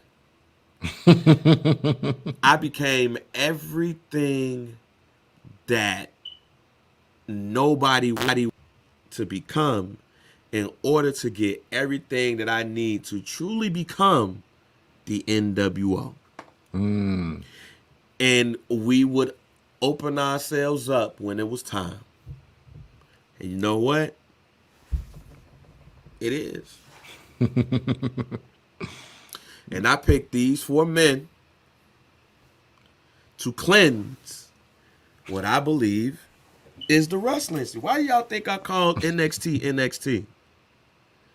Sounds close to NWO, don't it? That's what I do. NWO deserves the cause. And the thing about it is, like, the 4 horsemen came in many forms. Evolution being the biggest form. Nexus has come and came back as the Shield, pretty much. The NWO is the one group that is powerful enough and was powerful enough to come back. Mhm. Triple at the head of the table though. This Yeah. can't be this can't be Shawn Michaels and shit like that. Yeah, nah. Nah, it's got to be NWO led by Triple H. Insert four people here. Yeah. And to your point, I think something that flies under the radar is how great Triple H is at starting factions and selling them to us at the same damn time. Yep. Wow, well, So there you have it. there you go. So I think it's about time for the NW to come back, and it should be soon. It should definitely be soon on that. All right, man. A couple other things before we go, man. You had talked about them earlier. Hit Row Records. Yeah. Hit Row Records. Scott is next from champion. They did a cipher on NXT's Great American Bash. I'm gonna let you know right now. I love Hit Row, but I'm always skeptical of the WWE and black product. Okay. Now Fair. here, because and we might be on the same we might not, but I think we feel the same way. But the why might not be. Sometimes, man, when the WWE do shit around hip hop, it seems very matters ish to me. Yeah. Hey. Like, I'll have anything. like it just seems very Urquish to me. Like, Okay. like it's a instrumental that I always used to hear when they be like that boom boom doo doo boom boom boom doo doo, and I'm like, nah, fam, like this is not it. This is not it. Like, I was listening to the cipher, and the first thing I would say is, and we've talked about this when it comes to wrestling and theme songs and all that shit. I didn't even like the instrumental they was rapping on. Yeah. I was like, fuck. I like what they're trying to do, but it just seems like they went to extrememusic.com and was like urban instrumentals. And didn't go like talk to an actual producer Yeah. and was like, yo, give us some beats for this cipher. For these niggas to be like, oh, this is what we on. All right, y'all letting us go. It just seems like they gave us that random extreme music instrumental. Or whoever produced for Keith Lee. Yeah. Okay. And again, Okay. there you go. So I'm a fan of what they're trying to do. Okay. I'm just scared that the WWE is not going to do it in a way that is black. But they are going to do it that it is urban. Okay. Okay. Help me out here if I'm thinking too much. No, you're not thinking too much. You know, the wild thing about the incorporation of hip hop and wrestling, or black culture and wrestling, is that the people that grew up in it don't know how to tone it down to a level that's potentially not corny or not inauthentic. But the white people can make it look cool as fuck. Right? Right. My prime example of that would be like, did we really respect Marky Mark as a lyricist with the Funky Bunch? Not at all. No, right? But when John Cena wants to incorporate a lot of that into his wrestling character with sophomoric humor, it looks pretty fucking cool, right? You know, do we really give the amount of flowers we should to people like Sir Mix-a-Lot, Young MC, and Will Smith, the Fresh Prince? Nah. Right. But you pair the New Day with the Usos, and it's it's easier on the eyes and ears. Right. Well, the thing about Hit Row specifically that I'm just watching. This is just my first thought with everything that's happening now. How the tide is seemingly turning on them on Instagram, Twitter, and all that is that they can't find people. They can't find another opponent to be authentically blacker or cooler than them. So with that, you have this shift in, well, we just gonna do anything. Like we like, and I'll watch it again, but it's feeling like CNC Music Factory to me. Yeah. So, and then Matter it's of fact, like, let me. no, go ahead, please. AJ Francis is the only person that feels authentic to me. Okay. Literally, there we he's go. the only one, and maybe because I don't get much from Brianna Brandy B Fab. Yeah. Right now, she's just a side piece to me. Okay. And that's mainly because, to your point, and I think it's an excellent point, there's not a Bianca Belair on that roster. There's not a Sasha Banks on that roster. Like, Bianca Belair got Sasha Banks. Right. She don't have anybody that could go sass for her. And I haven't really seen her in the ring just yet. I just seen her, walk with the legs and, just like really get her 96 video vixen poses on. Right. I've heard Isaiah Swerve Scott rap. I'm good. I'd rather see him wrestle. Right. No facts. Good attempts. I forgot my other man. Adonis. Yeah. I like him in the ring. Yeah. But the only person who feels authentic to me when they rap, and whether you like it or not, because I believe he's decent, but whether you're rapping or just doing a promo, literally the only one who feels authentic to me is AJ Francis Top Dollar. Okay. Because he feels better than Top Dollar, not Nada. Yeah. Just feels niggerish to me. Oh, yeah, no, for sure. It feels West Side to me. It feels South Side to me. It feels Hyde Park to me. Like, it's something I probably wouldn't necessarily conversation, but the way that it comes off. Right. It's like, all right, cool. And that's what I was really like, when I heard the instrumental, I was like, yo, why y'all got him rapping on this Family Matters ass instrumental? Damn. So, yeah, that. Yeah. But you keep going. But I just wanted to break that in because it's like, he's the one that's authentic to me. Yeah. No, I mean, and that's important because, and I think that's why we're all teetering right now. Because, don't get me wrong, I understand the concept of the faction. It's Hit Row Records. It's kind of a derivative of Death Row, and they are talented both in the ring and out of the ring. But it's like, but we do,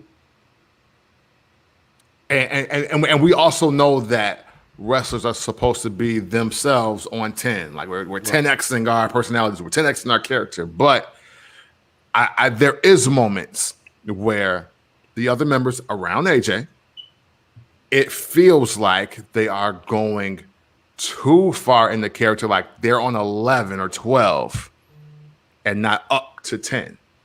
Like sometimes Homegirl remind me of when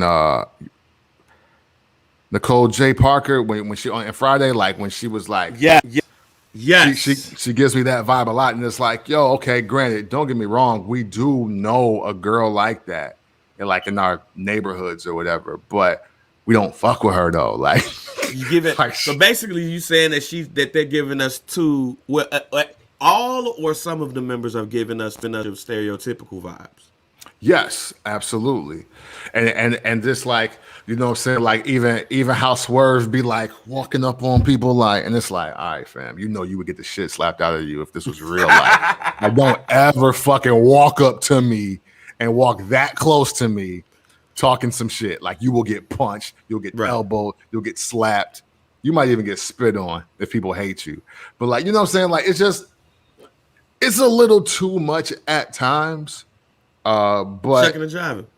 yeah, you It's know what I'm okay. saying? Like, yeah, you know what I'm saying? And like, the only reason why I think people are hesitant to call it out because as an example, it started off realer than the New Day.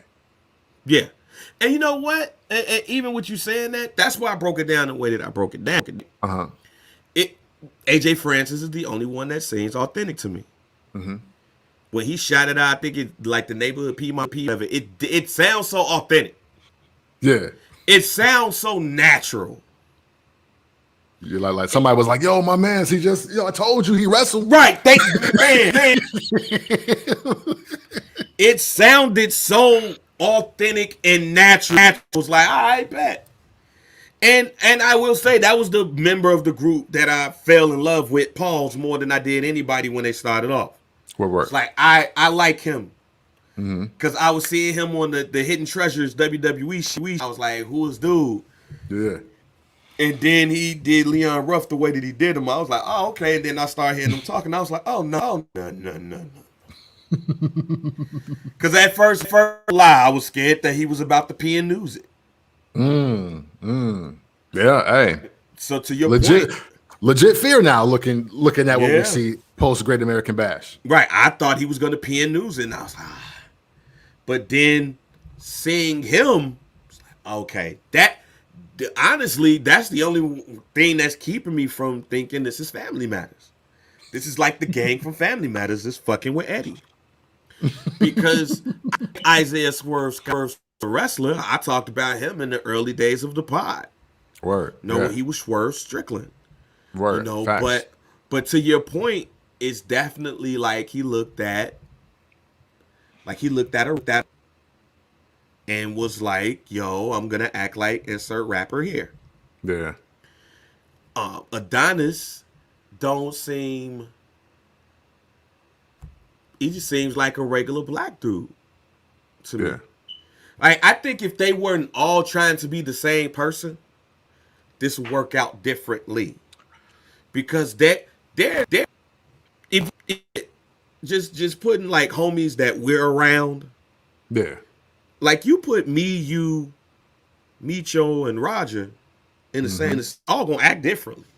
Yeah, absolutely. There are moments where we might do the same shit, but we're going to be different. You the tall, suave looking nigga that will be ratchet in a minute. I'll take that. You know, Roger's the truly hood nigga. Yeah. That's he's really the gang member. He's really the gang member. Like, I talk shit. I cuss a lot. I talk about people a lot. Micho is cool, suave, except when he went to the skybox and I told him not to get the dance from the stripper. Yeah, he went to burn that bitch down that night. That was the one night that I was like, he's like, oh, he mad. He mad. I ain't never seen you mad, but he's smooth, even keeled is the word that I'll use. Absolutely. Very even keeled. I'm not. Yeah. So it's almost like him trying to be us ain't gonna come off authentic. Right. Me being the even keel one ain't gonna come off authentic. Right. Roger coming off like that ain't gonna be authentic. Yeah. You definitely ain't. Same nigga that went in the club was like, yeah.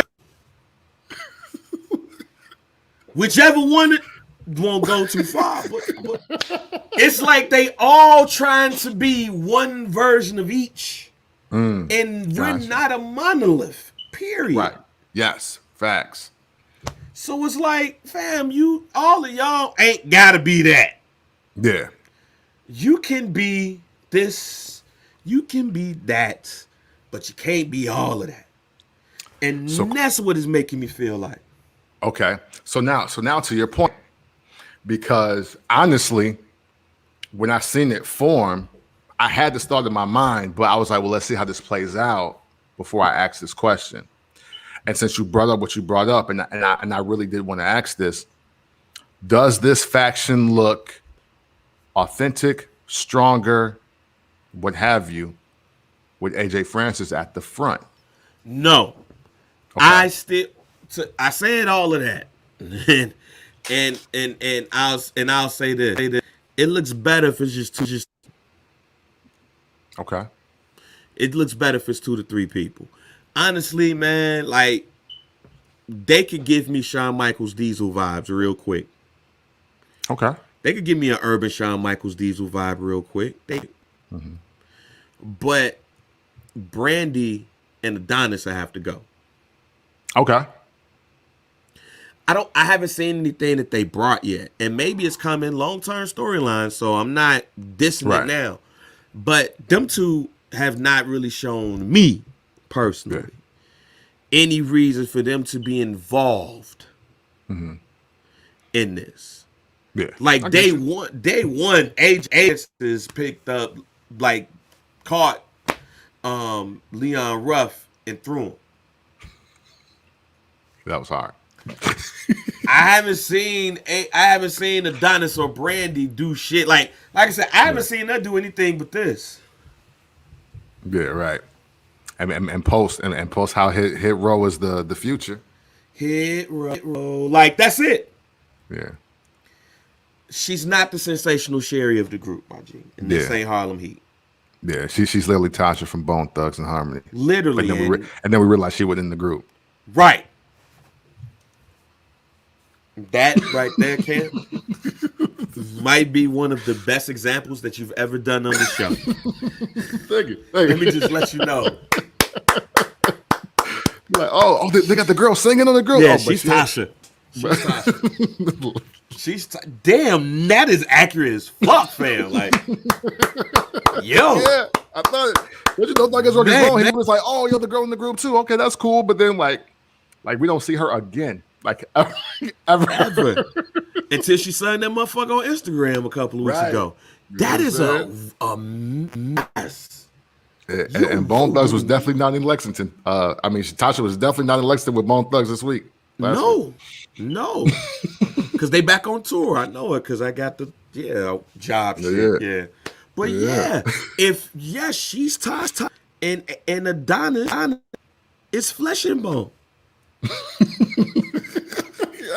Yeah. Them two motherfuckers wasn't on the full-length LP. Right, yeah. It was just on the EP. Yeah. This facts. Is nothing, and it's nothing against him because I think the Adonis cat can actually wrestle. Yeah. I haven't seen Brandy do any wrestling, but I haven't seen her challenge any woman wrestler. Right. So I don't know. But I know Swerve could get down. He just seems Shawn Michaels trying to play hood. That's that would what never it is. Work. Yeah, that would never it's work. Like Shawn Michaels from the hood. And the thing is, people in the hood love Shawn Michaels. Word. No, facts. But we wouldn't love Shawn Michaels if he was trying to be Lord. That's what I'm telling you. Yeah, never. So Swerve ain't gotta come up to he ain't gotta come up. What's my man name on Anthony Mackie? Who was he on A Mile?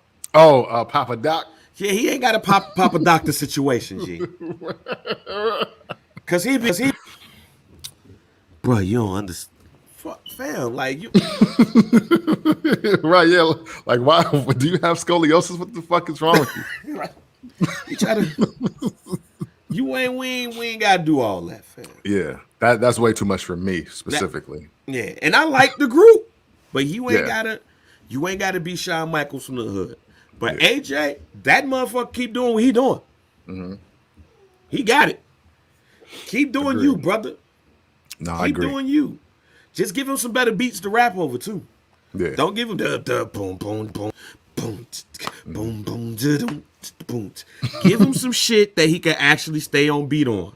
You know what I'm saying? Don't give us the Sadie Hawkins Day dance music. Right. Motherfuckers just like what like Don't you know? Where Urkel trying to challenge Willie to a rap battle for Yep, Laura. yep, yep. Yes. Yes, and Willie's character was Lorenz Tate, ladies and gentlemen. And Waldo used to be his friend. We Yeah. don't need that. We don't Yeah. need that. No. But we also don't need South Central. Yeah. Yeah, we don't. We just be authentic. Yeah, not in this era, no. Right. And you know what, man? If anything that I'm saying, if anything I'm saying is wrong and that's truly authentically you, my bad. Just don't feel like it in some cases. Learn how to be yourself, but cooler. Then that's what I would say. There you go. All right, man. We didn't talk about this week. I moved it this week. Okay. We didn't talk about it last week. We moved it this week. We had recorded during the week, Yeah. so we could talk about it now. Drew McIntyre got his ass beat by a familiar person. To first black champ. Yeah. To Drew McIntyre. Gender the pictures, ladies and gentlemen. Yeah. If you've been around the one, you know I don't fuck with Jinder Mahal At all. at all. But Jinder Mahal came through with the motorcycle too. He came through like American Badass Undertaker. It was like, yo, I got a match with my homie tonight. Right. And he promptly beat his ass along with his friends. Yeah, which I'm going to call that one dude the Punjabi Cyborg, unless they give him a better name. Man, something.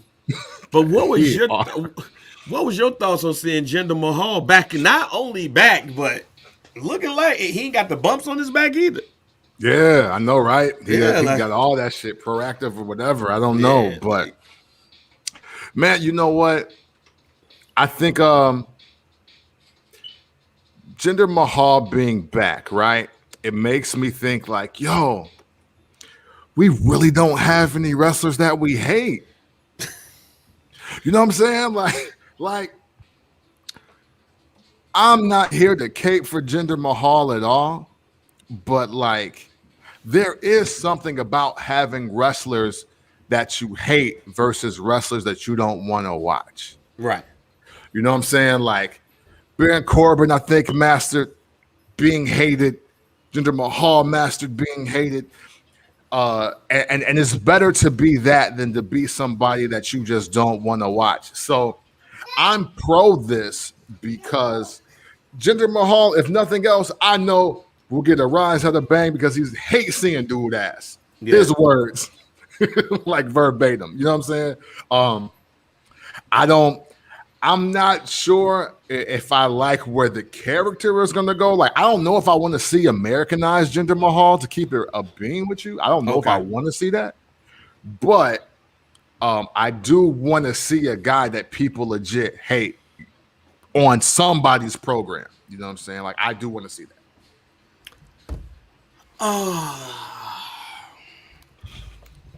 By default, I like this Jinder Mahal.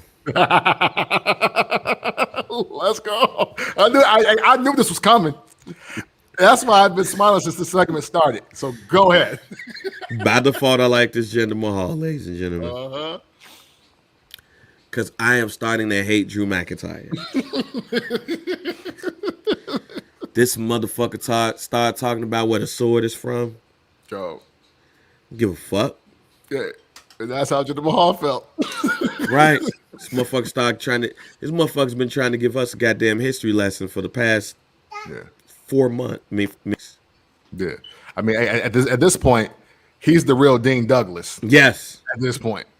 Yeah, like my bloodline consists of William Wallace and all this shit. And I'm like, nobody want to hear this shit. Who's advising you on these promos? Right. Like Winston Churchill references and shit. Yeah. Nah, cuz. Jinder Mahal said, shut all that shit up because I'm the Maharaja. Anyway. Yep. Like, I don't give a fuck who they are because I'm the Maharaja. You know what I'm saying? And you know what? When Jinder Mahal came through, I was like, they're about to give him a rub some type of way. Because he came through in a motorcycle. And the niggas was looking at his motorcycle like, hey, man, cool motorcycle, bro. Where did you get it from? Oh man, I got this shit somewhere, but You know what I'm saying? and they had them talking about the friendship and shit. Mm-hmm. I'm like, nah, this is going somewhere. Oh yeah, And then that shit happened, yeah. and it happened 2 weeks before Money in the Bank. Mm-hmm. Hey, because Jinder Mahal was right. He was the best. He ended up being the best member out of 3MB He until this did. last title. And I was He like, damn, did. he was fucking right. Yeah, because I mean, Heath Slater might have been the most liked, but the most successful was definitely the guy with the 6-month WWE champion reign on SmackDown. Beating Randy Orton for the title. Man, So and couldn't nobody else get it off of him. Jinder Mahal beat a lot of successful motherfuckers in that 6 months. yes, it just got won by Paul Heyman when he was like, "Y'all want Brock Lesnar?" He was like, "Nah, we good." Like, yeah, Fuck decent out on here. that though. Yeah, we decent on that. Like I see what Vince doing, but nah. Yeah. But yeah, because my hate of Drew McIntyre, I'm fucking with this Jinder Mahal. He gets his ass beat by Drew McIntyre. Like, so we'll see what happens on Monday. But yeah, I mean, that was a good match too. That was a surprisingly good match between the two.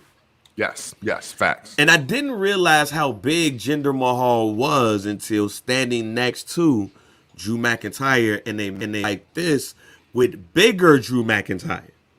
Because you look at Drew McIntyre first got to the WWE, that nigga looked like that Yeti.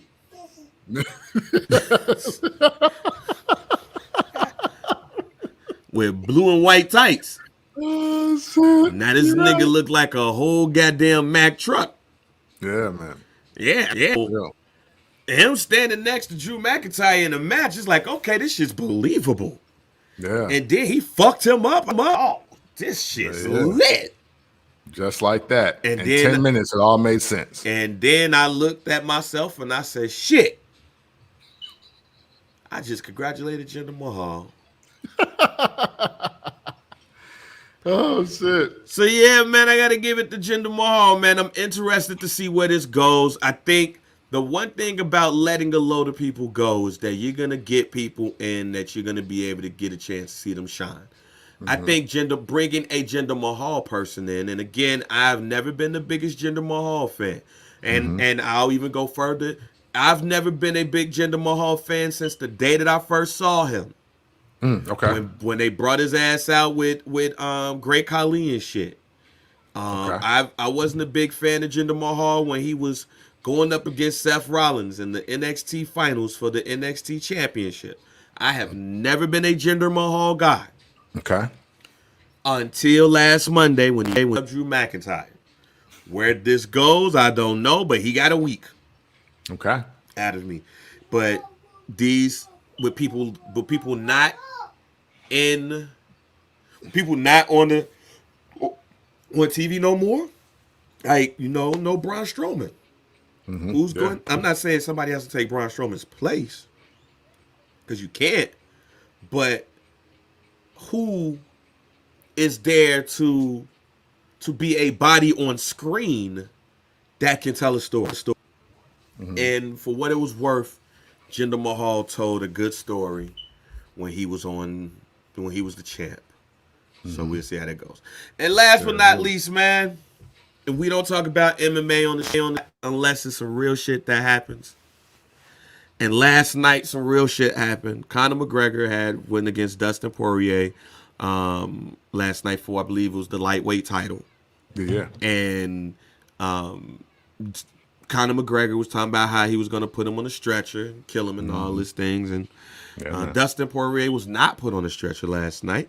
No. It was Conor McGregor put on a stretcher last night because he broke his ankle. And that shit looked nasty. It looked like the bottom of his foot was looking up at him.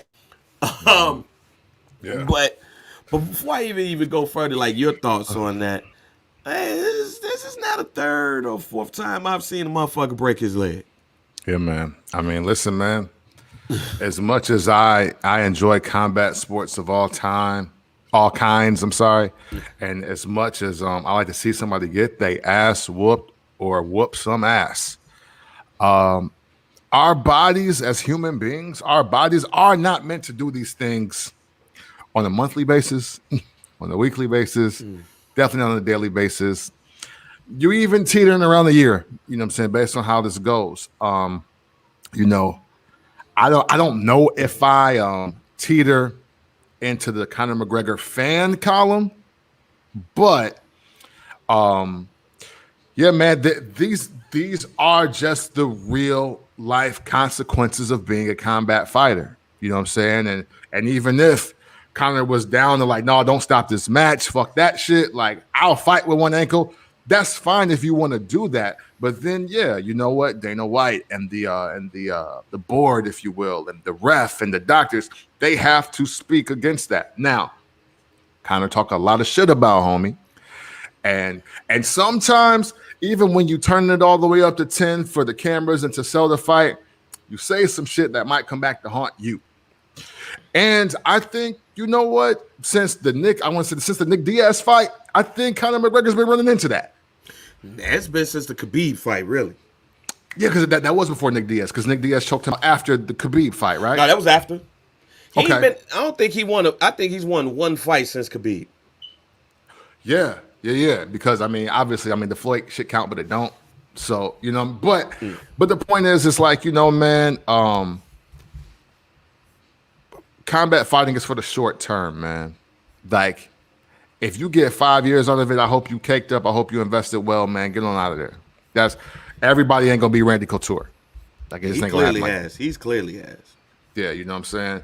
So, obviously, we never want to see shit like that just for the heart tears alone. Like, my shit was even when you was describing it again, I was like, oh, fuck. Oh, shit, that look crazy. Yeah. But, yeah, it's unfortunate, man. It's unfortunate. But, you know, this is the game. Like, none of this shit is fake. Fake. Like, boxing ain't fake. MMA ain't fake. Wrestling ain't fake. Like, it ain't fake. Like, meet these dudes and men and women in real life and look at their faces and their arms and their legs. Right. Like, this shit ain't ears. fake. Yeah, and their ears. Right. You know what I'm saying? This shit is never fake. But it's unfortunate. But best blessings to kind of healing and recovering. And, you know, maybe it's time to just put them 4 ounces on the hook.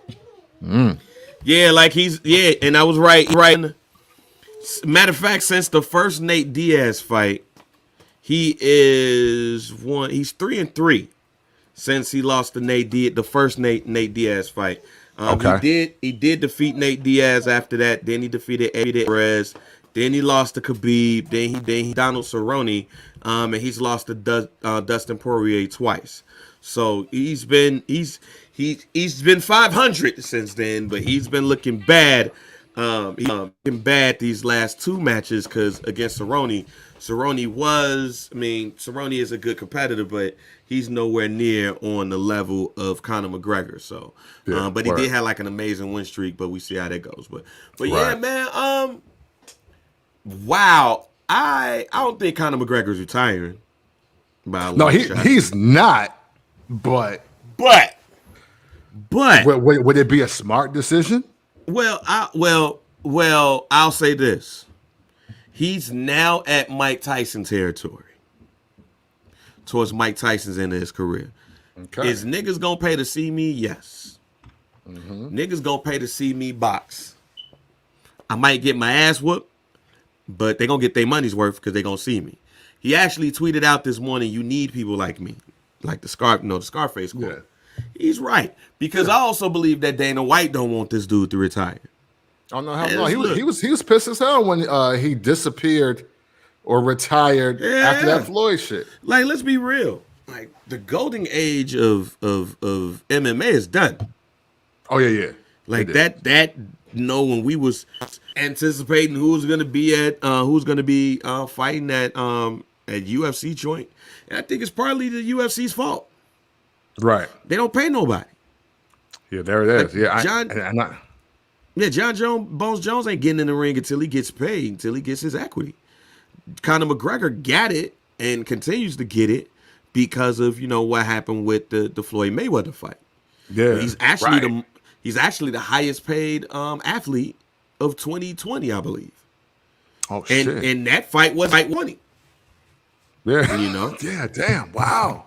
yeah. So Oh. kind of out here getting it, but he's the only person in the UFC is getting it. Yeah, Like, man. do we really give a fuck about these other people? No. Yeah, no, and unfortunately, I haven't seen a light heavyweight or a heavyweight in a minute where I was like, oh shit, I gotta tune in. And those at one point, those were the two divisions carrying the UFC. Yep. You know what I'm saying? So I Like, think. but Go ahead. Go ahead. I was gonna say with respect to the middleweights and the lightweights, Yeah. obviously, because you got your BJ Penn and Right. GSP, all those guys. But the light heavyweight and the heavyweight divisions were carrying it for about a good Yeah. half a decade. Like we don't fuck about the women, unfortunately, because I believe Amanda Nunes is one of the best fighters in the world. Period. Hey, she hard as fuck. Yeah, but it's like Like, who's she gonna fight? yeah, she needs to start whooping some of these dudes' asses. To be clear, but She like dead ass. She needs to hope.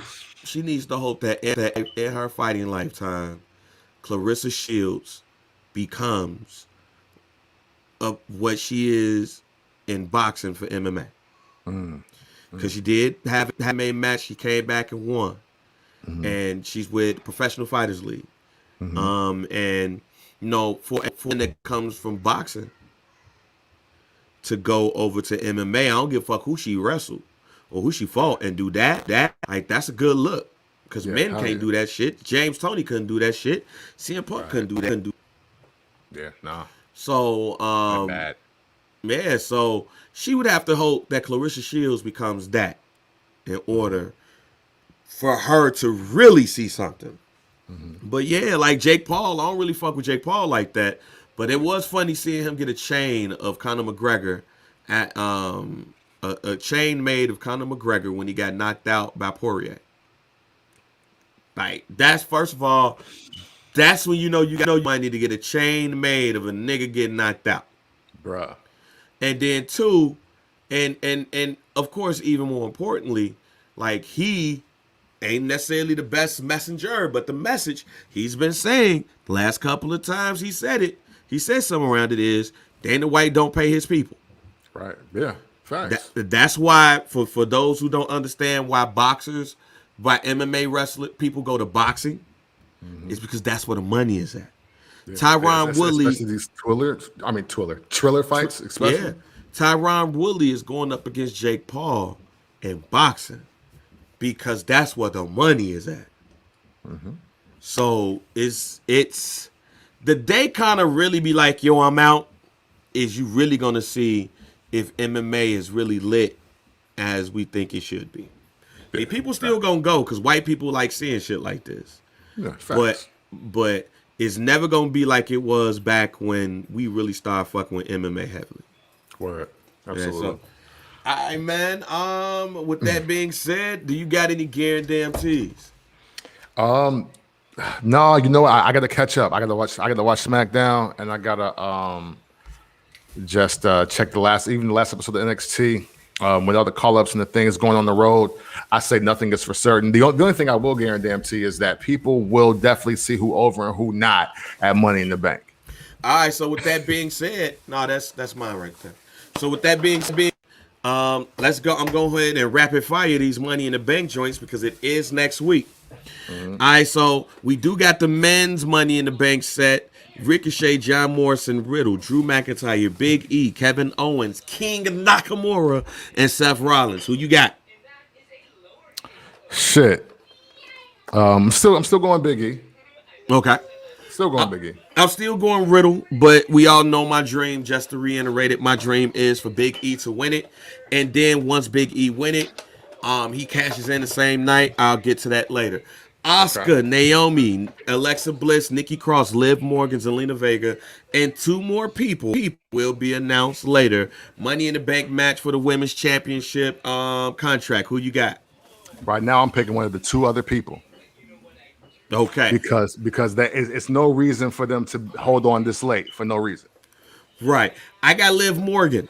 I'm going to go with Liv Morgan. I think one is going to be announced on Monday. The other one will be announced next Friday. But I got Liv Morgan. I think Liv Morgan is going to be the person that gets that contract. Bobby Lashley with MVP versus Kofi Kingston with Xavier Woods for the WWE Championship. Who you got? You know what, man? I only because this story is not playing out how I thought. I kind of want to lean to Bobby Lashley, but I mean, maybe the good mix-up for the summer is fucking Kofi Kingston winning the WWE Championship at Kofi Mania 2. I got Kofi Kingston winning it because Okay. and I got Kofi Kingston winning his title, and that's no matter. And let me say this: there's no matter what happens with Money in the Bank, because for those who listened to last week's show, my dream was for Big E to win the Money in the Bank and then cash in on Kofi Kingston Right. for the championship. So that is my guaranteed hope. But I do have, no matter what, Kofi Kingston winning the WWE Championship next week. Okay. Rhea Ripley, Charlotte Flair for the Women's Championship. I mean, come on, man. I'm just gonna. You know what? I'm gonna go Charlotte Flair because, again, I'll just go back to what I said. I think it was 2 weeks ago now. I don't think Rhea Ripley is as over as we think, well, as the WWE thought she would be. Right. And when in doubt, give Charlotte the belt, right? That's kind of like the unspoken rule of the WWE. So Charlotte Flair. All right, I got Charlotte Flair too. Yeah, they tried with Rhea Ripley. So yeah. Right, exactly. Like that's literally her. That's literally what it's about, right there. That's it. And then last match of the night, Roman Reigns versus Edge for the Universal Championship. Who you got? I got, you know what? Because there's no reason to not do it. I'm gonna say Roman Reigns. They keep doing the callback of how Edge never got his solo singles match for the WWE Championship. They've waited for a crowd. I mean, not that they didn't have a crowd at the last WrestleMania, but yeah, no, man. Edge doesn't strike me as a full timer anyway. So there's that also.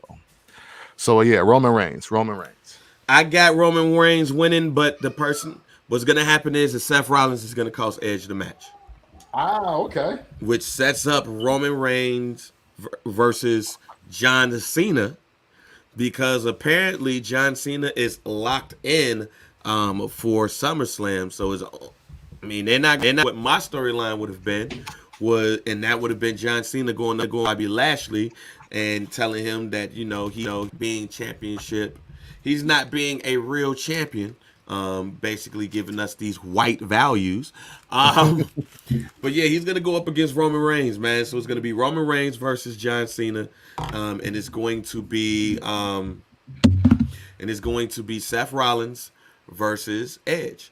And Okay. revenge is gonna be had, because remember when Seth Rollins was about to curb stomp Edge on the chair. So that's who I got right there. We'll see what happens next week.